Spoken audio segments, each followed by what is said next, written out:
As a child, I spoke when spoken to.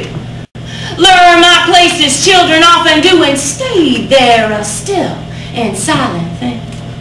The picture of a signed perfection, a portrait of good little girl obedience painted by the refined strokes of the Bible belt across my back. By adolescence, my mouth was a tight fist where words were folded like my fingers to my palms. An arsenal of unloaded weapons I sucked, the intentional hand seeking to shut up my mouth or extract words like teeth. I chewed my nails ragged, swallowed the dead remains, and fed on silence to stay the threat of violence and its dark premonitions. Fear found fodder and took root in the damp and toxic dump of broken meanings, cast off words and useless verbs, a heap of what wasn't said, my funeral bed of hot and smothered shame. And every time I failed to claim the heirs to speak my name, I died another suicide. Death was a bad habit. Your silence will not protect you, the poet said. Instead, two possibilities exist: the risk of speaking one's mind, or the small and petty deaths that over time wreak tragedy. In other words, there is no middle road. There's no halfway to say no. No, I will not shut up. No, you will not beat up the verbs that emerge from my throat. No, I refuse to choke on unspoken words. As I cut my wisdom teeth, I gnawed the bone of my own fear and grief and dared to speak as if words would save me. Which is why I'm speaking to you now, as if somehow you will hear me mouthing what you cannot speak to say. Your silence betrayed me.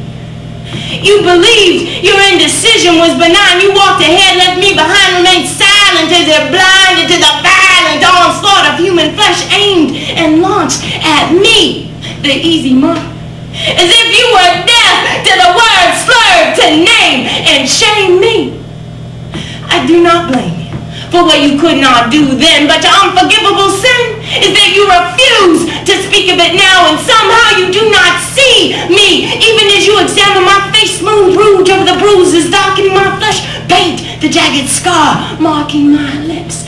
I am no victim, but to say I survived suggests I didn't die with the dark prints of two hands around my neck. Perhaps it's my demise and rise from what was burned from the flames of another's fury that makes for my impatient wait for your audible naming and claiming of who you are, where you've been, of what you haven't said. We are poets. Words grow on our tongues, become food, giving life for our living. Or they are the rocks that weight our pockets for our drowning beneath the river's rage. There is no written page to read, no chapter or verse to memorize or rehearse the words lining our lungs. This is improvisational speaking, the unsensational stanza and rhyme, the unextraordinary poetry of our ordinary lives. The poet wrote, everything we write will be used against us or against those we love. These are the terms. Take them or leave them. Poetry never stood a chance of standing outside history. Woo! What she meant to convey is no mystery. Our poetry and prose is so pretty, but we never stood a chance of escaping a stance. The freedom of speech is not free of responsibility. The price tag of our ability to speak messes will cost the loss of our careless and casual spending of the pennies that bought our thoughts. Our silence costs as much, bears the burden wrought by what was lost, by who we sacrificed for our fears.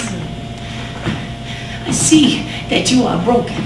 I hear your stunted, stuttered, and unspoken word, but you are not so fragile.